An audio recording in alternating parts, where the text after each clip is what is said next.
Rais wa Jamhuri ya Muungano wa Tanzania Mheshimiwa Daktari Samia Suluhu Hassan aongoza ombolezaji katika kuaga mwili aliyekuwa Waziri Mkuu mstaafu Cleopa David Msuya. Mazungumzo yanayolenga kupunguza mivutano ya kibiashara kati ya Marekani na China yaingia katika siku yake ya pili. Na katika michezo na burudani, Profesa Palamagamba Kabudi awataka wakandarasi wanaofanya marekebisho uwanja wa Benjamin Mkapa na viwanja vingine vya mazoezi kuharakisha ili viwe tayari kwa ajili ya mashindano ya CHAN mwezi Agosti mwaka huu.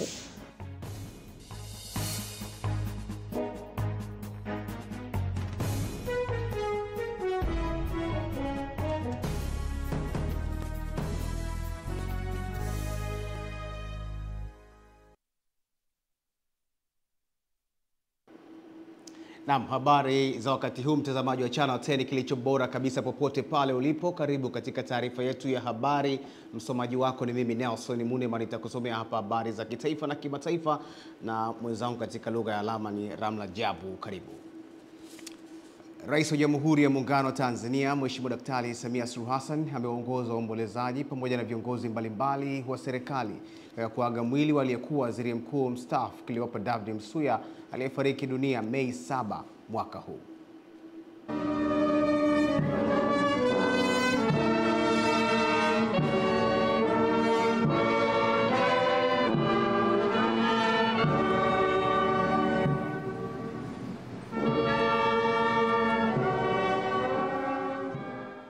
Makamu wa Rais wa Jamhuri ya Muungano wa Tanzania Dr. Philip Mpango akizungumza wakati wa kutoa salamu za viongozi mbalimbali wa serikali amesema marehemu Cleopa David Msuya katika utumishi wake muda mrefu alikuwa mzalendo, mchapakazi aliyetanguliza mbele maslahi ya wananchi na taifa kwa ujumla.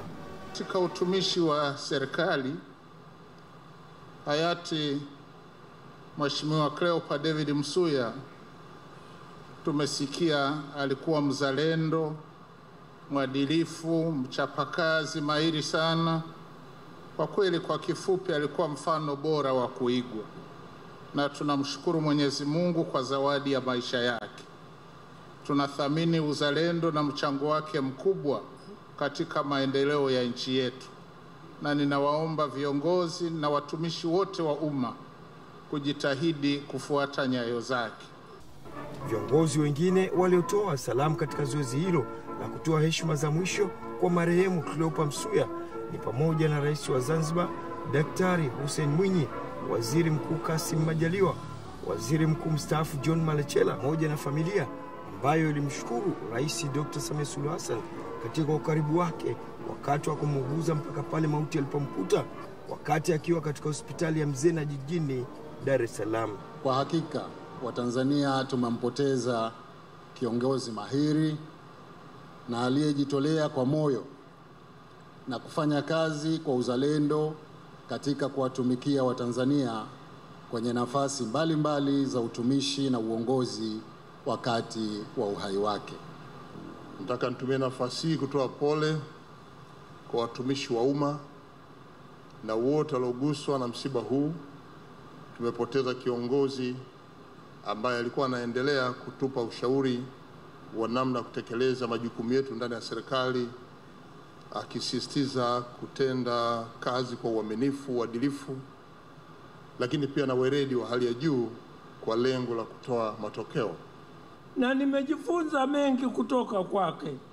Nimejifunza mengi kuhusu uongozi, nimejifunza kwake kuhusu nidhamu kazini, nimejifunza kwake kuhusu kutanguliza mbele maslahi ya taifa badala ya maslahi ya mtu binafsi.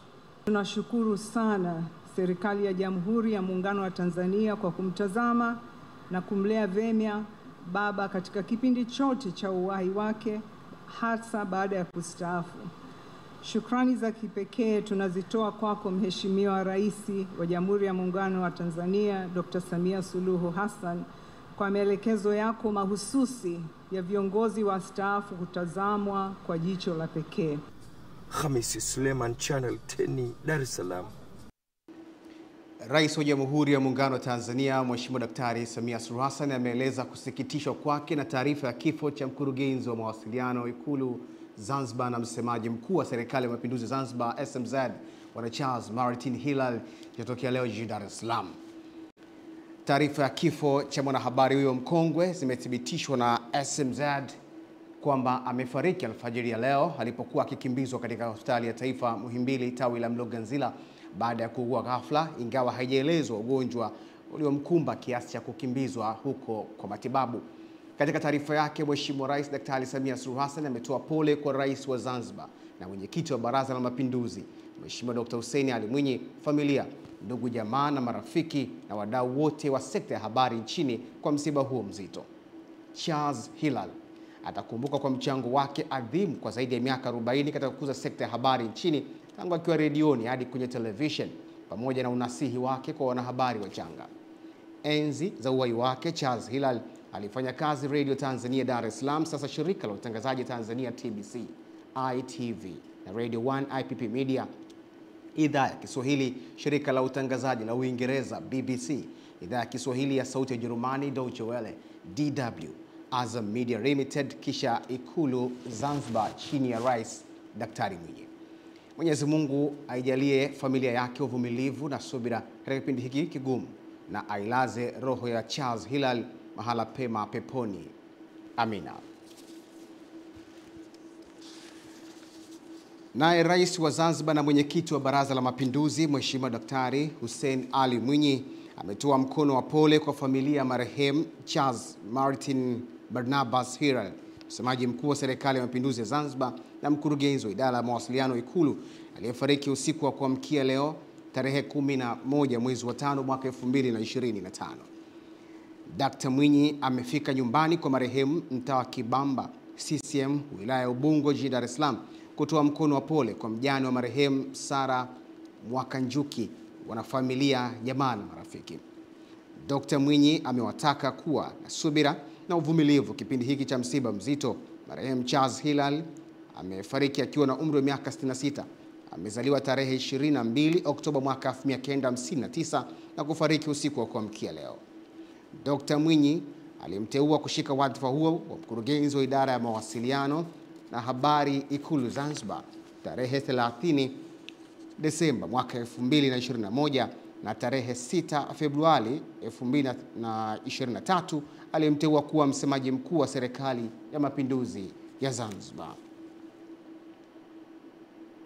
Naam, Mwenyezi Mungu aiweke roho ya marehemu Charles Hilal mahala pema peponi. Amina. Katika hatua nyingine ya kuimarisha mapambano dhidi ya ugonjwa hatari wa mlipuko kama Ebola, Marburg, homa ya manjano na COVID-19, serikali ya Ujerumani imeipatia Jumuiya ya Afrika Mashariki EAC msaada wa euro milioni 12 kwa ajili ya utekelezaji wa awamu ya 3 ya mradi wa maabara Mwendo.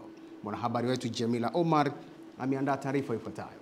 Uzinduzi rasmi wa awamu hiyo umefanyika katika makao makuu ya EAC jijini Arusha, ambapo viongozi waandamizi kutoka nchi wanachama walikutana na wawakilishi wa serikali ya Ujerumani, ambayo imekuwa mdau mkubwa wa mradi huo tangu mwaka 2016. Akizungumza wakati wa uzinduzi huo, mwenyekiti wa baraza la mawaziri wa EAC Beatrice Askell Moe amesema mradi huo unalenga kuongeza uwezo wa kugundua magonjwa kwa haraka, hasa katika maeneo ya mipakani ambako kuna changamoto kubwa ya miundombinu ya afya. Like you also what happened during COVID, it was something that called an action from all partner states, and this is part of the things that are being enhanced. Kwa upande wake, mwakilishi wa balozi wa Ujerumani nchini Tanzania, Julia Kreuzberg, amesema msaada huo wa awamu ya 3 ni sehemu ya dhamira ya Ujerumani kuunga mkono juhudi za afya ya umma na usalama wa kiafya katika ukanda wa Afrika Mashariki. We want to make sure that at each border these mobile labs are there. It's not only important that goods are moving but also people. Naye katibu mkuu wa EAC Bi Veronica Nduva amefafanua kuwa mradi huu wa miaka 3, Julai 2025 hadi Julai 2028, utaongeza uwezo wa mtandao wa maabara tembezi kwa vitengo 6 vipya vya maabara pamoja na vitengo 18 vya uchunguzi wa vinasaba, yani genetic testing units. Katika nchi patanishi ya Somalia wanaendelea na matengo tofauti ya utangamano. Kwa mujibu wa EAC, msaada wa euro milioni 12 unaifanya jumla ya mchango wa serikali ya Ujerumani kufikia euro milioni 30 tangu kuanzishwa kwa mradi huo wa kikanda wa afya mwaka 2016. Jamila Omar, Channel 10, Arusha. Wadau wa utalii na uhifadhi wameomba serikali kuweka fensi ya umeme katika makazi ya wananchi yanayopakana na hifadhi ambayo yanakabiliwa na changamoto ya wanyama wakali na waharibifu ili kupunguza migogoro kati ya hifadhi na wakazi hao na kuendelea serikali gharama za kulipa kifuta jasho kwenye maeneo hayo. Mwanahabari wetu Musa Makali ameandaa taarifa ifuatayo. Kwa mara ya kwanza shirika la Agurumeti Fund walikuja na majaribio ya ujenzi wa fensi ya umeme katika vijiji vinavyozunguka mapori ya akiba Ikorongo na Gurumeti. Kwa sasa hivi tunashukuru, mahindi yanakaukia shambani, mtu analima mpaka miogo na unaweza ukavuna ndani ya miaka 2. Na uwepo wa fensi matunda yake yanaonekana kutokana na usalama mkubwa wa mazao ya wananchi na maisha yao kuwa salama zaidi, hususan nyakati za usiku. Kitu ambacho kio kinatusumbua na watu walikuwa walali ilikuwa ni tembo. Tembo akishaingia akakuharibia kile ulichokitunza inakuwa ni ngumu kukikuta. Kwa kupata hiyo waya, sasa hivi hata sisi tuna usingizi. Tulikuwa tulali. Kufuatia uwepo wa fensi, wadau wa utalii na uhifadhi kutoka mapori ya Burigichato na Minzilo kwani Kagera wanafika hapa kujifunza, na kauli yao ni kuiomba serikali kugeuzia macho katika eneo hili la fensi ya umeme. Fensi ilitengenezwa katika mazingira ya kuangalia ili kusilete madhara makubwa kwa wanyama, lakini wakati huo ilete matokeo chanya kwa wananchi. Hivyo ni vizuri na ni wakati mzuri sasa kwa serikali kuandaa sera au taratibu ambazo zinaonyesha kwamba fensi zinaweza zikatumika, lakini kwa kuanza kuonyesha maeneo gani ambayo yanafaa na maeneo gani hayafai. Wakiweka kwenye mstari ambao wanatoka na kuingia kwenye mashamba yetu, nadhani ndio solution kubwa kuliko hata mafunzo kwa vijana. Uwepo wa fensi ya umeme umeongeza mahusiano bora baina ya wakazi wanaoishi kando ya mapori ya akiba ya Gurumeti, lakini pia umeondoa changamoto ya uvamizi wa wanyama wakali na waharibifu kwenye makazi ya watu na mashamba. Uzio huu umeweza kuzuia tembo au matukio ya tembo kutoka na kuingia kwenye maeneo ya wakazi. Kwa hivyo tunaamini kwa kufanya hivyo uzio huu umeongeza usalama kwa wanyama.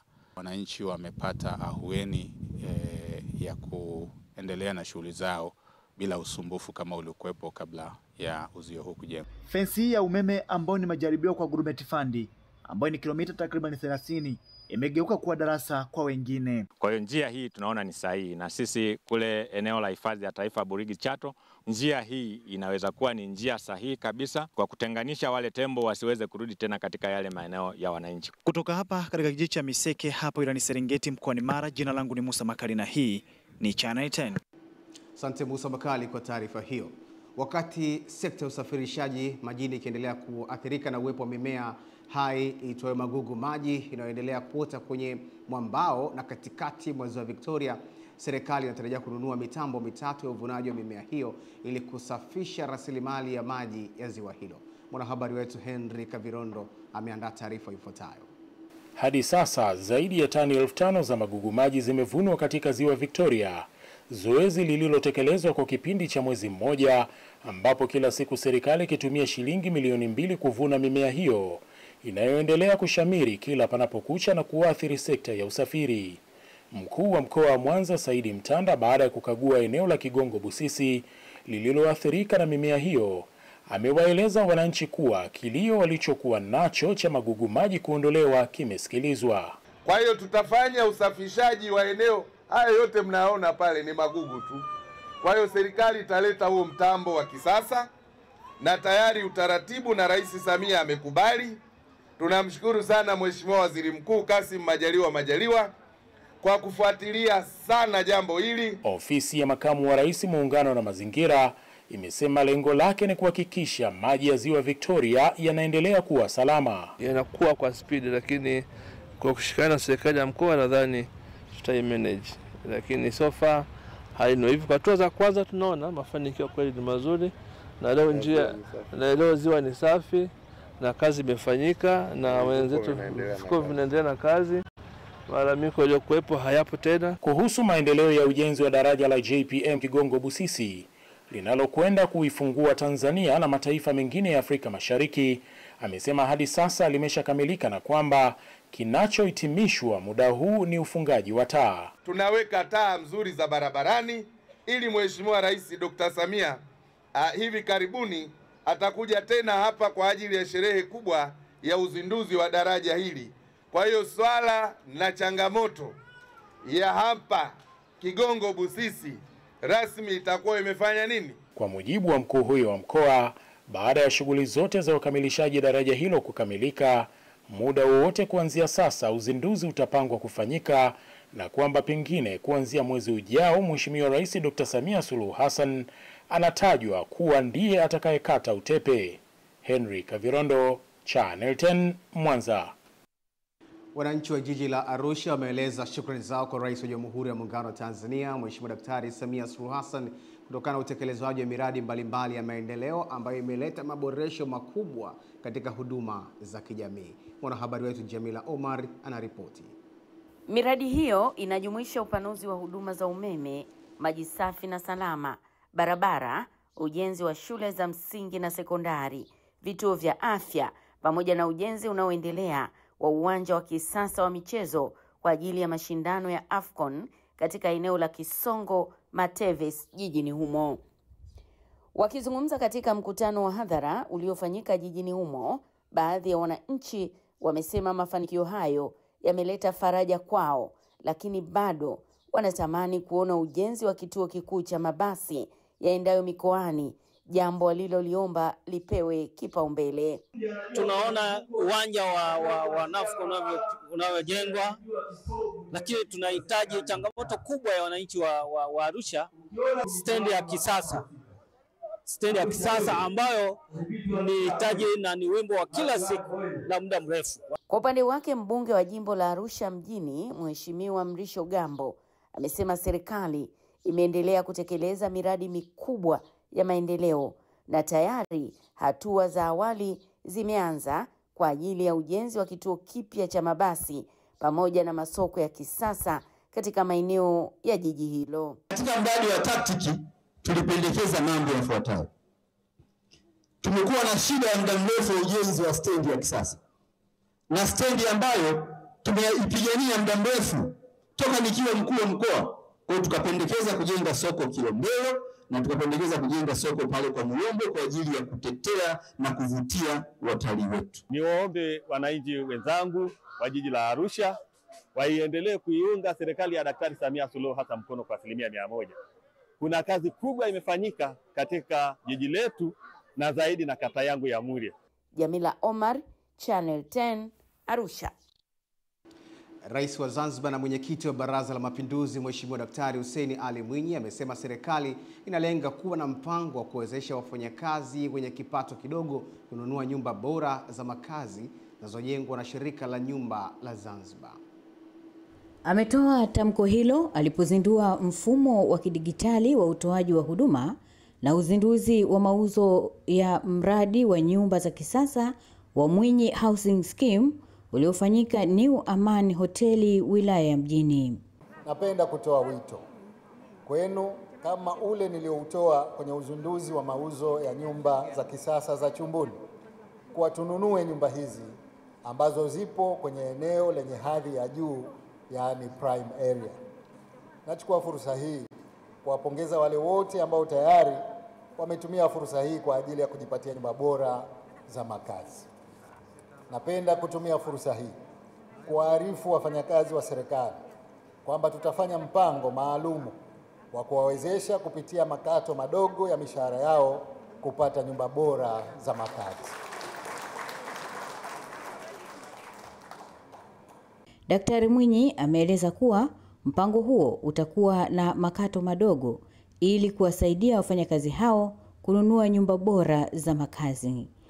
Napenda kuhakikishia wananchi kuwa serikali itaendelea kutafuta fedha zaidi za kuendeleza miradi mikubwa ya ujenzi wa nyumba za makazi katika maeneo mbalimbali hapa nchini. Hivyo niwashajihishe mjiandae kununua nyumba hizo.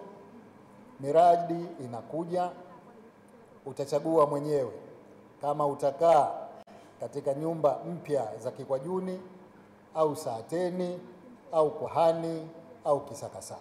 Tumepunguza urasimu mkubwa, kwa hivyo fomu zile sasa hivi haziendi kwa sheha wala haziendi kwa mkuu wa wilaya, zinakuja moja kwa moja. Mwananchi anakuja kamisheni, akisha kuchukua fomu ile ya uhaulishaji, katibu mtendaji anajiridhisha vipimo kupitia mkurugenzi wa upimaji, anabadilisha, wanatoka kwa mtu mmoja kwenda kwa mtu mwingine. Falsafa kuu ya uboreshaji, Mheshimiwa Rais, ni rahisi, yenye nguvu na lengo ni kuleta huduma za ZSC moja kwa moja kwa mwananchi popote walipo kwa kutumia ZSC Connect. Hii inamuondolea mwananchi safari ndefu hadi ofisini na kungoja kwa muda mrefu sana. Mambo haya sasa yamekwisha shirika la nyumba. Aziza Bakari, Channel 10. Wakati dunia ikiadhimisha siku ya mama leo, taasisi ya Sisi na Mama imeenzi siku hii kwa kutembelea zaidi ya familia 10 za wajane wanaoishi katika mazingira magumu maeneo ya Kigogo Kaskazini jijini Dar es Salaam. Mwanahabari wetu Lulu Ali anaarifu. Taasisi hiyo imefanya hivyo ikiwa ni hatua ya kuunga matendo ya huruma anayofanya Rais wa Jamhuri ya Muungano wa Tanzania Mheshimiwa Daktari Samia Suluhu Hassan, ikiwa ni pamoja na kugusa wale wote wahitaji maalum. Familia zilizoguswa na taasisi hii zimetoa shukrani kwa wahisani hawa sambamba na kumwombea Rais Mheshimiwa Daktari Samia Suluhu Hassan kheri kwa kuendelea kuwagusa kina mama wasiojiweza. Mimi naitwa Mwajabu Omari Masala, nakaa Kigogo. Nashukuru taasisi ya mama. Alhamdulillah, Mwenyezi Mungu amjalie mama yetu Samia kwa kutukumbuka na kienzie. Tumepata zawadi za mchele, sabuni, majani ya chai na kila kitu. Vitu vyote vya kutumia vya ndani. Miaka tena 5. Tuwe pamoja na mama yetu. Uchungu wa mwana ujuae mzazi. Namshukuru kwanza mama Samia. Na kina mama pamoja wote. Mungu atujalie, atubariki. Tunaombeje mama wetu katika siku hii? Nawaombea heri na wao wawe imara na mama Samia. Mwenyekiti wa taasisi ya Sisi na Mama Khalfan Hassan Kingama ameeleza jinsi taasisi yake inavyoshughulika na matendo ya huruma. Kwa majina naitwa Alfani Hassan Kingama, ni mwenyekiti wa taasisi ya Sisi na Mama ambayo inashughulika na matendo ya huruma kwenye jamii. Vile vile kazi yetu kubwa ni kusaidia mama na mtoto, vijana na walemavu, wakina mama, yatima, wazee na walemavu na watu wenye uhitaji maalum. Hivyo leo katika kusherehekea siku ya mama duniani tumeweza kuwafikia watu wenye uhitaji maalum katika jiji la Dar es Salaam, lakini eneo la Kigogo. Tumeweza kuwafikia watu ambao mazingira yao ni magumu. Kwa mfano kuna mama kama watatu hivi.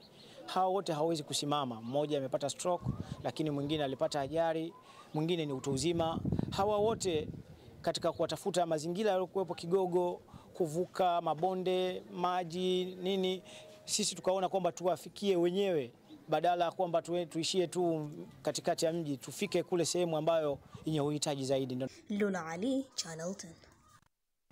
Wakazi wa kata ya Rubuga katika manispaa ya Kigoma Ujiji mkoani Kigoma wameeleza furaha yao ya kuondokana na adha ya kutumia gharama kubwa na kutembea umbali mrefu kufuata huduma za afya mara baada ya serikali kuwekeza zaidi ya shilingi milioni 100 kwa ajili ya ujenzi wa zahanati katika eneo hilo. Kutoka Kigoma, mwanahabari wetu Mwajabu Hoza ameandaa taarifa ifuatayo.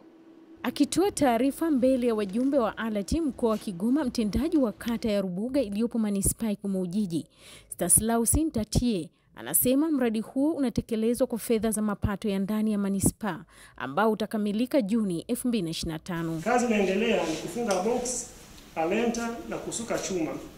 Kazi inayofuata ni kumwaga lenta, kujenga tofali za juu ya lenta, kupaua. Mgeni Kakolwa, naibu meya wa manispaa ya Kigoma Ujiji, anasema kupitia mapato ya ndani wamefanikiwa kujenga zahanati zingine 3 katika kata tofauti. Tumeshajenga zahanati ya kata ya Bangwe kwa mapato ya ndani, imekamilika na imeanza huduma. Tumeshajenga zahanati kwenye kata ya Kibirizi kwa mapato ya ndani, imekamilika, bado haijaanza huduma. Tumeshajenga zahanati kwa mapato ya ndani kata ya Kitorogoni. Wananchi wa eneo hilo wanaeleza pindi zahanati hiyo itakapokamilika itaondolea adha ya kufuata huduma za afya mbali na makazi yao. Hapa tunatoka mpaka Kichangachui au jiji kule ndio tunapoendaga. Kwa sababu ametujengea karibu, tutakuwa tunapatia hapa huduma kwetu. Yaani kwa kweli sisi tunashukuru kwa sababu ni karibu na mazingira yetu, ina maana tutakuwa karibu na huduma. Mwenyekiti wa ALAT mkoa wa Kigoma Jackson Mateso baada ya ziara hiyo akatoa wito kwa halmashauri za mkoa wa Kigoma kutumia mapato ya ndani kuanzisha miradi kwa ajili ya maendeleo ya wananchi. Tunaamini wagonjwa wale wa magonjwa ya kawaida, vipimo vidogo vidogo watakuwa hawawezi kumove kwenda mbali ili kukizi matakwa ya kumpunguzia mama kwenda kutembea umbali mrefu wa kupata zahanati. Wito wangu kwa wakurugenzi kuhusiana na fedha hizi kutekeleza miradi, waendelee kuongeza juhudi wakurugenzi kwa kushirikiana na waheshimiwa madiwani ili kuhakikisha fedha hizi zinakusanywa kwa wakati kwa malengo husika na zikawe na tija kwenye maeneo ambayo tumepanga. Wajumbe wa ALAT pamoja na mradi huo pia walitembelea mradi wa ujenzi wa shule mpya ya sekondari ya Mji Mwema Hill pamoja na Burega Sekondari. Mwajabu Hoza, Channel 10, Kigoma. Wakulima zaidi ya 70 wa zao la kakao kutoka vyama vya ushirika katika wilaya ya Kyela mkoani Mbeya wamepatiwa mafunzo ya mfumo mpya wa uuzaji wa zao hilo ili wapate masoko ya uhakika, bei nzuri pamoja na kuongeza wazi katika mnyororo wa thamani kwenye zao la kakao. Mwanahabari wetu Rose Chapewa ameandaa taarifa ifuatayo. Hii yote ni mikakati ya serikali ya kuhakikisha wakulima wa zao la kakao wanaendelea kunufaika. Mfumo huo unajulikana kama Shamba Bora na unaratibiwa na chama kikuu cha ushirika wilaya Kyela Kieku. Mfumo utaongeza uwajibikaji katika watendaji wa vyama, lakini pia wazi kwamba kabla ya matumizi ya huu mfumo ilikuwa mtu anapima kilo zake, lakini zile kilo ni ngumu kujua mpaka andikiwe risiti. Itatusaidia hata kuwasaidia wale ambao wanapima hii mizigo ambao ni viongozi wa vyama kupata taarifa za mtu, sio kurudi mara ya pili kumwambia unajua mzigo wako ulikuwa haujakauka vizuri, sijui ulikuwa una ubora vizuri. Kwa sasa mtu atatakiwa alete mzigo ulio sahihi, una ubora, ukipimwa akiondoka anaondoka na kilo zake zilizo sahihi. Mwanzoni ilikuwa unaleta mzigo kwa kutazama na macho, unaweza kusema uko bora lakini kumbe hauko bora. Mkuu wa wilaya Kyela Josephine Manase ndiye amefungua mafunzo haya, akawataka wakulima kuzingatia mafunzo wanayopata ili wanufaike na kukitaka chama kikuu cha ushirika Kieku kusimamia kikamilifu utekelezaji wa mfumo huo ili ulete tija kwa walengwa. Naye mkurugenzi mtendaji wa halmashauri hiyo akatoa kalipio kali kwa wakulima wanaouza kakao nje ya halmashauri hiyo.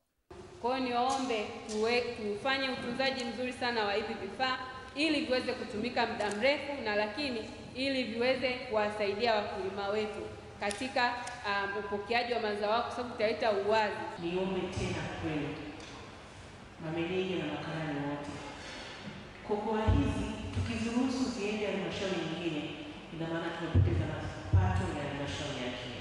Ukikuta mzigo wangu unauchukisha kwenda kusokea, ndio ukanata silipi na faini safari hii.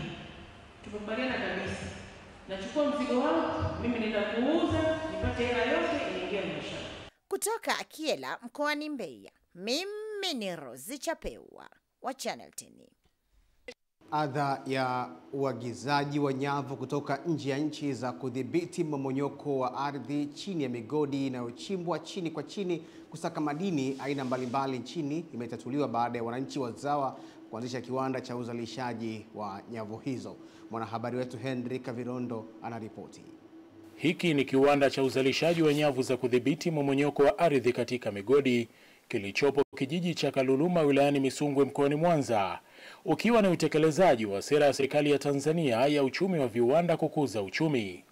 Meneja mkuu wa kiwanda hiki kiitwacho Rock Solution Limited Fabian Mayenga amesema kiwanda hiki kitaanza uzalishaji Juni mwaka huu, huku kikiwa na matarajio ya kuzalisha ajira za moja kwa moja 3,000 na ajira zisizokuwa za moja kwa moja 5,000. Katika kuunga juhudi, tulianza katika usambazaji wa vifaa mbalimbali katika migodi tofauti tofauti, lakini vile vile baada ya kuona kwamba kuna umuhimu wa kuendelea kupambana na kuunga juhudi za serikali ya muungano wa Jamhuri ya Muungano wa Tanzania, basi tuliona haja ya kuweza kufungua viwanda mbalimbali ambavyo vitawezesha kupunguza mlolongo wa uzalishaji wa migodi. Awali akikagua ujenzi wa kiwanda hiki kinachojengwa kwa gharama ya shilingi bilioni 4.7 na uwezo wa kuzalisha pisi 800 za nyavu kwa siku, mkuu wa mkoa wa Mwanza Saidi Mtanda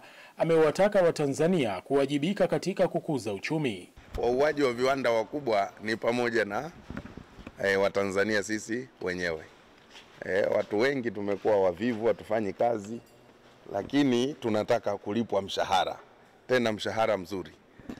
Unaona hawa China wako hapa wanachapa kazi, lakini wataalamu wako wengine wana dharura, na sisi Watanzania kila siku tuna dharura. Sasa hii ni kitu ambao pia ndio inaua viwanda, na sio tu kuua viwanda, inaua hata uchumi, leba wetu. Pamoja na mambo mengine, amewataka viongozi wa idara mbalimbali kuwapa ushirikiano wa wawekezaji iwapo itatokea wakahitaji huduma zitakazosaidia kiwanda hicho kuharakisha kuanza uzalishaji ifikapo Juni mwaka huu kama ilivyotolewa ufafanuzi. Henry Kavirondo, Channel 10, Mwanza. Wananchi wa wilaya ya Arumeru mkoani Arusha walalamikia wakala wa usambazaji wa maji vijijini RUWASA kwa kushindwa kutandaza mabomba ya maji licha ya kukamilika kwa kazi ya kuchimba mitaro kwa zaidi ya miezi mitatu, na hivyo kusababisha wananchi wa kata tatu ambazo ni Kikatiti, Embasini na Maji ya Chai kukosa huduma ya maji safi na salama. Kutoka jiji la Arusha, mwanahabari wetu Novatus Makunga anaripoti. Malalamiko ya kero hiyo ya wananchi yanaibuliwa kwenye baraza la madiwani la halmashauri ya wilaya ya Meru baada ya watendaji wa RUWASA kushindwa kutoa majibu sahihi. Tunadanganyana hapa kila siku, kwa kweli itakuwa atufanye mambo ya ambayo ni ya uungwana kabisa. Mimi tunaomba hilo likazingatiwa. Mitaro kule iko tayari, naomba mabomba yakalazwe kule. Wakati mnaendelea kufanya utaratibu wa nini? Wa pampu. Shule ya msingi Kudoto kule kote kule mitaro imekaa vizuri na imekamilika kwa muda wa mwaka mzima. Wananchi wanalima wanaikwepa ile mitaro wasifikie. Alafu leo unasema kwamba shida ni kuchimba mitaro. Mitaro ipo. Hebu tusaidie mheshimiwa wangu na kuomba sana. RUWASA katika wilaya ya Arumeru inakiri kuwepo kwa changamoto hiyo, ukulawama akishushiwa mkandarasi. Naomba tunikiri kwamba yule mkandarasi alikuwa na suasua katika utekelezaji, lakini tumemshamuonya kwamba anatakiwa aongeze spidi. Mwanzo alikuwa anatoa sababu kwamba alikuwa hapati fedha. Sasa baadaye fedha zilipokuja ikaonekana bado ile spidi yake ilikuwa ni ndogo. Kwa hiyo hapo sisi tutasimamia kwa karibu kuweza kuongeza spidi yake na tuone mpaka hiyo milioni 800 itakuwa imefanya kitu gani. Asante. Kero hiyo inamlazimu mwenyekiti wa halmashauri ya Meru, Jeremia Kishiri, kuagiza mkandarasi na viongozi wa RUWASA kuripoti Jumanne ijayo ofisini kwa mkuu wa wilaya ya Arumeru wakiwa na majibu sahihi. Lakini nipende kutoa msisitizo na maelekezo kwa viongozi wale wa RUWASA, AUSA na TANESCO. Tumekubaliana kwamba tuonane kwa mkuu wa wilaya siku ya Jumanne kwa ajili ya kujadili mambo ambayo hayajakaa sawa kwenye hii miradi, kwa sababu waheshimiwa hawa waliofika leo tukuweza kupata majibu sahihi ya kuwapa wananchi, na lengo kubwa la kuwaita ni ili tukakae tuweze kusisitiza kwamba wananchi hawa miradi hii tekelezeke. Kuna mradi ule wa Embasini ambayo una kata tatu, kuna mradi wa Ngongare, lakini kuna miradi mingine ambayo ni ya TANESCO iko katika kata mbalimbali. Kwa hiyo niombe sana wataalamu wale wote tuhakikishe kwamba siku ya Jumanne tunafika ili tuweze kuwapa wananchi majibu sahihi ya miradi mikubwa ya maji na miradi ya umeme. Ni Novatus Makunga, Channel 10, Arusha.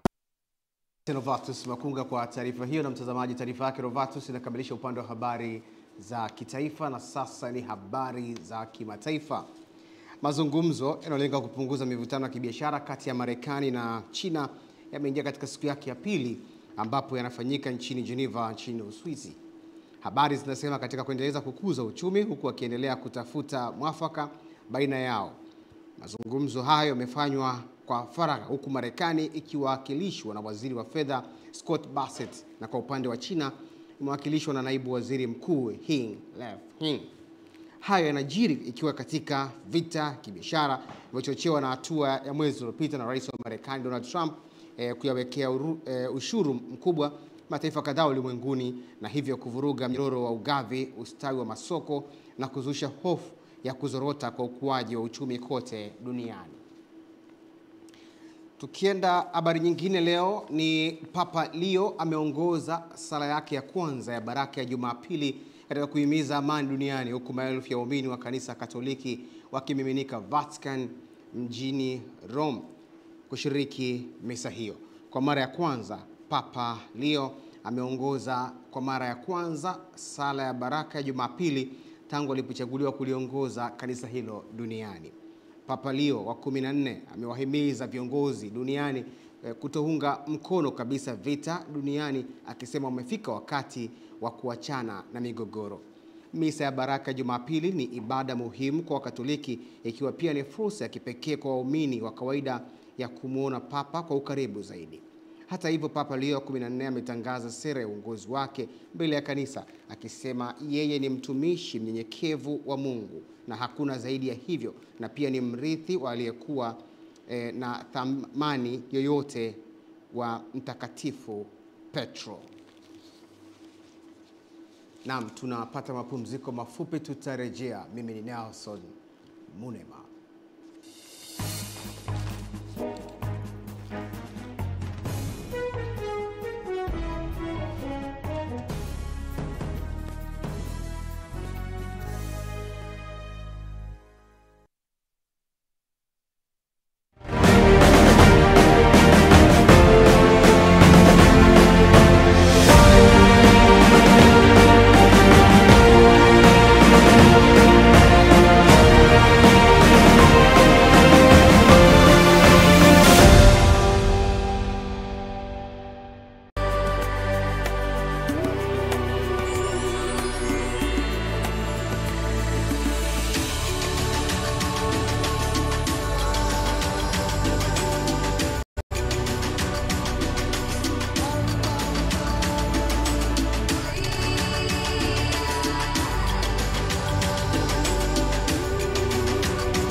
Nasema kuanzia leo kisimbuzi cha antena ni bure.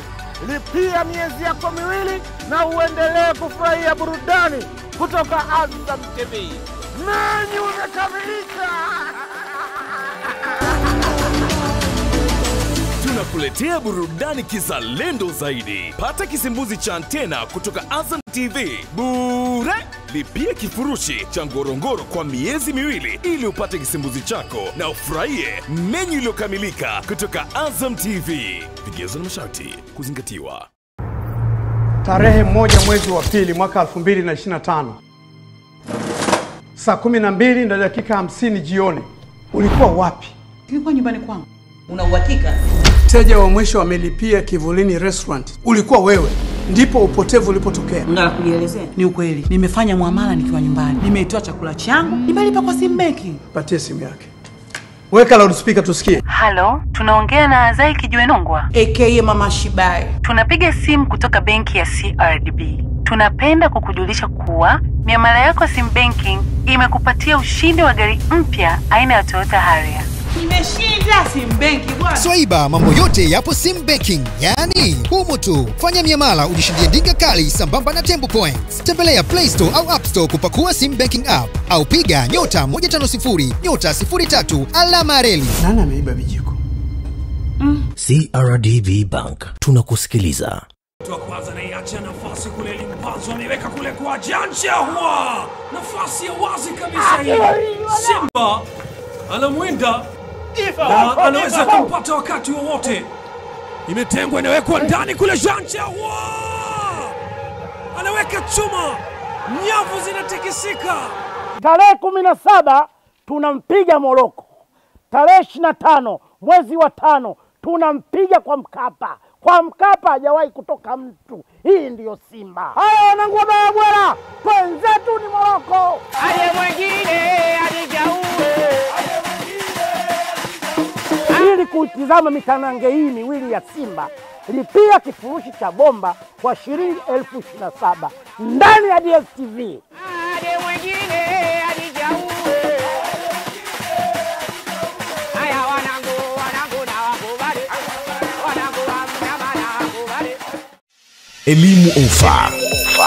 Ofa kabambe kwa shule na vyuo vya elimu ya juu. Unapata matangazo ya wiki kwa bei nafuu kabisa. Vile vile tunatoa ofa kwa bei ndogo sana ya matangazo ya moja kwa moja kwa shughuli za mahafali ya shule za msingi, sekondari na vyuo.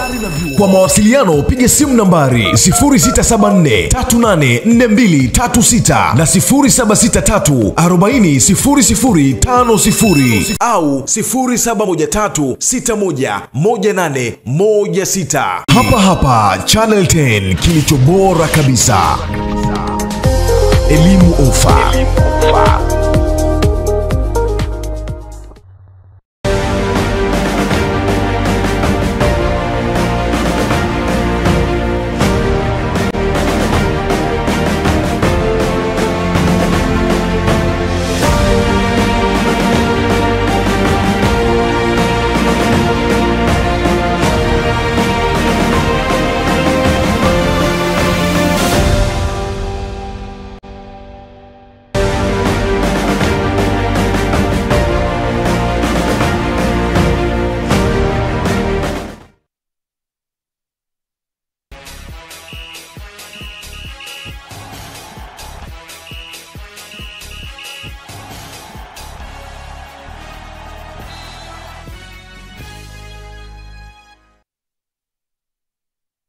Hujambo na karibu sana mwanamichezo popote pale ulipo. Ni wasaa kwenda kutazama habari za michezo na burudani usiku huu wa leo. Asante sana kubwa kwake Nelson Munema sambamba na bibie Ramla Jabu ambao walikuwa hapa kukuletea habari za kitaifa, kimataifa na sasa habari za michezo na burudani. Benito Juma Mohamedi niko hapa kukuhadithi, angamana nami kuanzia sasa mpaka tamati. Na tuanzie kunako Wizara ya Habari, Utamaduni, Sanaa na Michezo ambapo Waziri wa Habari, Utamaduni, Sanaa na Michezo Profesa Paramagamba Kabudi amewataka wakandarasi wanaofanya marekebisho katika viwanja vya Benjamin Mkapa, Shule ya Sheria na uwanja wa Gymkhana waharakishe ili viwanja hivyo viwe tayari kwa ajili ya mashindano ya CHAN ya mwaka 2024 ambayo yanafanyika mwaka 2025 yatakayofanyika kwa ushirikiano wa nchi tatu za Tanzania, Kenya na Uganda kuanzia mwezi Agosti mwaka huu. Tupate taarifa zaidi. Waziri Kabudi ameyasema hayo wakati alipofanya ziara maalum katika viwanja hivyo, akiongozana na katibu mkuu wa wizara hiyo na msemaji mkuu wa serikali Gerson Msigwa kwenye viwanja hivyo jijini Dar es Salaam, na kusema kuwa uwanja wa Mkapa mpaka sasa ukarabati umefikia 85%. Hapa Afrika, Tanzania. Kwa hiyo tulipoona tuna changamoto hii, tuliona tuwatumie wataalamu. Na kama mnavyoona toka wamepata kazi hii, hawajamaliza mwezi mmoja toka waanze shughuli hii, tumeona maendeleo makubwa sana. Kule kwenye kiwanja cha Law School, lakini pale kwenye kiwanja cha Gymkhana kazi kubwa ambao tunapambana nayo pale ni maji ya chumvi yanayotoka baharini, lakini pia maji ya ule mtambo wa maji taka ambayo yamekuwa pia yanadhuru ile pitch. Yale wameshachukua hatua ya kujenga ukuta wa kuzuia, na tuna hakika kabisa mpaka itakapofika baada wataanza kupanda nyasi mpya kule Law School na Gymkhana, na tuna hakika kabisa mpaka mwisho wa mwezi Mei viwanja vile pitch itakuwa imefikia kwenye viwango ambavyo vinatakiwa. Pia Waziri Kabudi ameweka wazi kuwa mchezo wa pili wa fainali kati ya Simba dhidi ya RS Berkane utachezwa katika uwanja wa Benjamin Mkapa kwa sababu marekebisho yaliyoelezwa na shirikisho la mpira wa miguu Afrika CAF yamekamilika. Kwa mechi ya Simba tarehe 25 na ni mechi kubwa, fainali inachezewa nyumbani, lazima uwanja huu uwe tayari kwa matumizi hayo tarehe 25. Na naona kabisa yale yote ambayo CAF walikuwa wameyasema yako tayari, na niwaombe wa Tanzania wawe na fahari na nchi yetu. Changamoto ile ya siku ile ni mvua ilinyesha nyingi sana kuliko ilivyotarajiwa, na ndani ya muda mfupi mechi ikachezwa, lakini tuwe wazalendo, tujue changamoto hizi haziko kwetu tu. Mpaka sasa zoezi la kubadilisha viti linaendelea vizuri, na tayari viti 38 vimebadilishwa ndani ya muda mfupi katika eneo hilo la uwanja wa Benjamin Mkapa, na viti 20 vimeshaagizwa na vipo njiani, huku vikitarajiwa kufika kabla ya tarehe 15 mwezi huu. Na baada ya hapo zoezi la kufunga litaendelea upande uliosalia, na akiwahimiza wakandarasi kufanya hivyo kabla ya tarehe 15 Juni 2025. Eden Bahati, Channel 10 Michezo. Na nyanda wa kisasa aka Sweeper Eden Bahati kwa kutuhadithi taarifa hiyo. Kwingineko ni kwamba ligi kuu soka Tanzania bara imeendelea hii leo kwa mchezo mmoja wa kiporo kuchezwa kwenye uwanja wa KMC Complex, ambapo wenyeji KMC Football Club waliwaalika Simba Sports Club na mchezo huo kumalizika kwa klabu ya Simba kuibuka na ushindi wa magoli 2-1. Wenyeji KMC Football Club ndio walikuwa wa kwanza kupata goli kupitia kwa mshambuliaji wake nyota Rashid Chambo dakika ya 8 ya kipindi cha kwanza, kabla ya Simba kusawazisha kwa kuongeza goli la pili kupitia mshambuliaji wake Steven Dese Mukwala aliyefunga magoli mawili hii leo dakika ya 15 na dakika ya 48 na kuifanya Simba kumaliza viporo vyake vinne kwa ushindi katika michezo yote. Kufuatia ushindi huo, sasa klabu ya Simba inafikisha alama 69 baada ya kucheza michezo 26, wakisalia nafasi ya pili nyuma ya mabingwa watetezi klabu ya Yanga wenye alama 70, huku KMC wenyewe wakiwa wamesalia kwenye nafasi ya 11 na alama zao 30 baada ya kucheza michezo 27. Simba mara baada ya mchezo wa leo inatarajiwa kusafiri kuelekea nchini Morocco kwenda kucheza mchezo wa fainali ya kwanza wa kombe la shirikisho barani Afrika dhidi ya RS Berkane nchini Morocco tarehe 17 mwezi huu. Haya, tukitoka hapo kutazama ligi kuu soka Tanzania bara, tukwe pipa tuelekee kule mkoani Mpanda ambapo timu ya kata ya Kawajense imeibuka na ushindi wa magoli 8-7 dhidi ya timu ya kata ya Shanwe katika mchezo wa mpira wa miguu katika mashindano ya UMITASHUMITA ngazi ya wilaya katika uwanja wa CCM Azimio na kutinga nusu fainali. Mwanamichezo wetu Pasco Emmanuel Katona ndiye shuhuda wa taarifa hiyo. Dakika 90 kumalizika, timu zote mbili kata ya Shanwe na Kawajense zimetoshana nguvu kwa sare ya magoli 2-2 na kuingia katika mikwaju ya penalty, huku penalty 5 zote zikitinga nyavuni na kufikia hatua ya penalty za kupiga ni kupige, timu ya kata ya Shanwe kushinda kwa jumla ya magoli 8-7. Lakini wametuadhibu ni mapenalty kwa sababu mkwani hatuko tunajiweka ya tunajiamini kwamba mwaka ujao tutafika hadi finali kabla ya tunafurahia ushindi wetu kwa tumeweza kushinda, tumetoka uwanjani 2-2, tumekuja kwenye mapenalty, tumeweza kushinda katika penalty. Baada ya kumalizika kwa mikwaju ya penalty, makocha wa timu zote mbili walikuwa na haya ya kusema. Penalty wamejitahidi, isipokuwa kwenye hatua ya penalty pale kwetu ni kama alikosa hali ya kujiamini hivi, akaanza kuonyesha hali ya wasiwasi. Nikajaribu kumtuliza, nadhani hivyo mtuliza akawa yuko vizuri, akaanza kufuata ile mikwaju. Ni bahati tu nitokea mchezaji wetu mgonga mwamba. Wacheze kwa utulivu, wacheze kwa kuonana kama ambavyo tumekuwa tukicheza siku zote. Kwa watoto wamecheza kwa utulivu, wamepasiana, uso tukafika dakika 90 zimeisha. Michezo ya UMITASHUMITA ngazi ya wilaya ya Mpanda, Mwalimu Bakari Hamza amesema kuwa wanatarajia kuingia kambini kwa ajili ya mashindano ya ngazi ya mkoa. Leo tunatarajia kuhitimisha mashindano. Lakini pia mbali na kuhitimisha mashindano haya, tunatarajia sasa kuingia kambini rasmi kwa ajili ya kujiandaa na mashindano ya mkoa. Na walimu wote pia wataingia kambini kwa ajili ya maandalizi ya mashindano.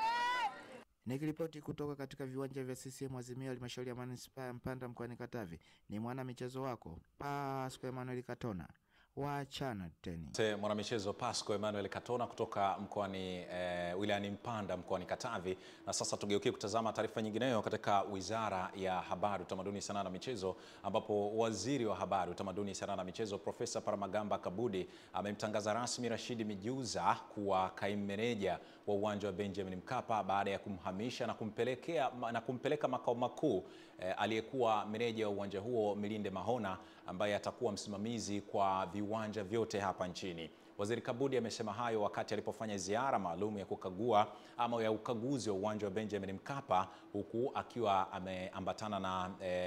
akiambatana na Katibu Mkuu wa Wizara ya Habari, Utamaduni, Sanaa na Michezo, ambaye pia ni msemaji mkuu wa serikali Gerson Msigwa, na kuonyesha imani kubwa na meneja huyo Rashid Mijuza ambaye atahakikisha uwanja huo unakuwa katika hali nzuri. Tupata nafasi ya kumsikiliza wakati akieleza hayo katika taarifa hiyo. Tuna miradi mingi mikubwa. Tuna mradi wa Dodoma, tuna mradi wa Arusha, tuna mradi wa hapa. Tumeona yeye tumpeleke wizarani ndugu yetu Milinde Mahona ili sasa asimamie shughuli za viwanja vyote. Na badala yake hapa tumemleta ndugu yetu Rashid Mijuza. Kwa kuanzia sasa Rashid Mijuza ndio kaimu manager wa uwanja wa Benjamin William Mkapa ili asimamie. Na yeye pia ana uzoefu wa kutosha na tunaamini kabisa ndugu Mijuza ataikamilisha kazi ambayo alikuwa ameanzisha Mahona, ambaye sasa tumempandisha daraja kwenda kusimamia viwanja vyote vitatu vinavyojengwa. Kwa hiyo ndugu Mijuza kuanzia sasa yeye ndio kaimu meneja wa uwanja wa Benjamin Mkapa. Na yeye tunaamini ataendeleza kazi ambayo mwenzake alianza na bado Mahona atakuwa anaangalia viwanja vyote vitatu, ataendelea kushirikiana. Yeye ana uzoefu wa Irojiri kunako wa pande za burudani na kimataifa, na tuungane na msimulizi wetu ambaye yeye ni shuhuda wa taarifa nyingi sana. Karibu katika habari za michezo kimataifa. Nyota wa tenis Gianni Kissina, raia wa Italia, amerejea uwanjani kwa furaha baada ya kumshinda nyota Mariano Noveni wa Argentina kwenye michuano ya wazi ya Italia katika mechi ya kwanza tangu kupigwa marufuku kwa matumizi ya dawa za kusisimua misuli. Ushindi wake wa seti mbili za 6-3 na 6-4 ulikuwa wa 22 mfululizo tangu aanze kucheza tenisi ya kulipwa tangu alipofungiwa miezi mitatu baada ya kukutwa na hatia ya matumizi ya dawa zilizopigwa marufuku michezoni na wakala wa dunia wa kupambana na doping WADA. Sina aliandika chebelo yenye maana ya hisia nzuri zaidi kwenye lenzi ya kamera mwishoni mwa mechi. Wazazi wake walikuwa miongoni mwa watu 15,000 walioshuhudia mchezo huo na kumpa heshima ya urejeo wake kwenye uwanja wa Campo Centrale jijini Roma. Kiungo wakati wa Real Sociedad na timu ya taifa ya Hispania Martin Zubimendi mwenye umri wa miaka 26 amekubali kujiunga na washika-mitutu wa London Arsenal, na mchezaji wa kimataifa wa Hispania anatarajiwa kujiunga na The Gunners wakati wa dirisha kubwa la usajili kwa kitita cha euro milioni 60. Klabu ya Saudi Pro League Al Hilal inapanga kukutana kwa mara ya 3 na mwakilishi wa kiungo wa kimataifa wa Ureno Bruno Fernandes, huku akijaribu kumshawishi mchezaji huyo mwenye umri wa miaka 30 kujiunga na timu yao, licha ya meneja wa Manchester United Ruben Amorim kusema anataka kiungo huyo kuendelea kusalia ndani ya Old Trafford.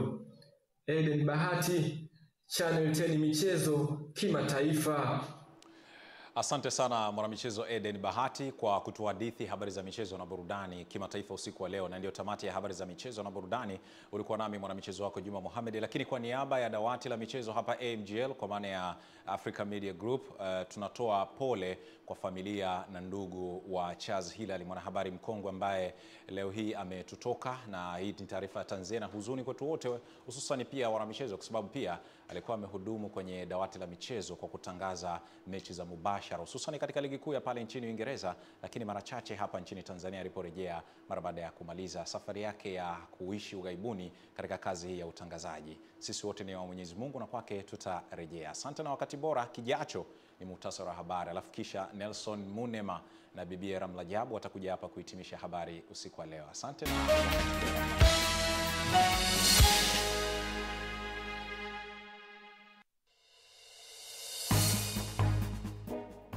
Rais wa Jamhuri ya Muungano wa Tanzania Mheshimiwa Daktari Samia Suluhu Hassan aongoza ombolezaji katika kuaga mwili aliyekuwa Waziri Mkuu mstaafu Cleopa David Msuya. Mazungumzo yanayolenga kupunguza mivutano ya kibiashara kati ya Marekani na China yaingia katika siku yake ya pili. Na katika michezo na burudani, Profesa Pala Magama Kabudi awataka wakandarasi wanaofanya marekebisho uwanja wa Benjamin Mkapa na viwanja vingine vya mazoezi kuharakisha ili viwe tayari kwa ajili ya mashindano ya CHAN mwezi Agosti mwaka huu.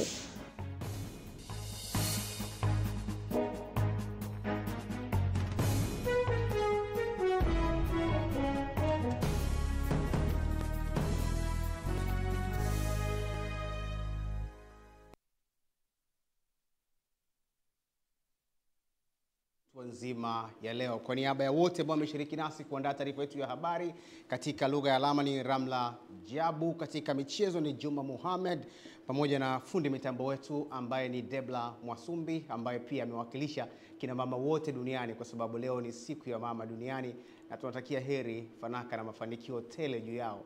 Debla Mwasumbi ama Mama Amara, siku mwema. Mimi naitwa Nelson Munema, bye bye.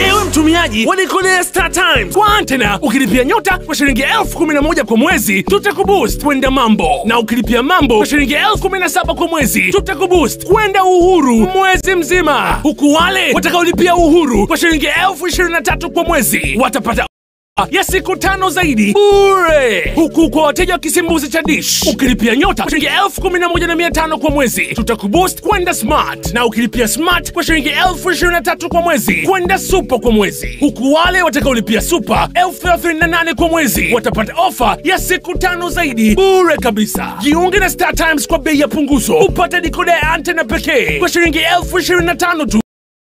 Dish Fuse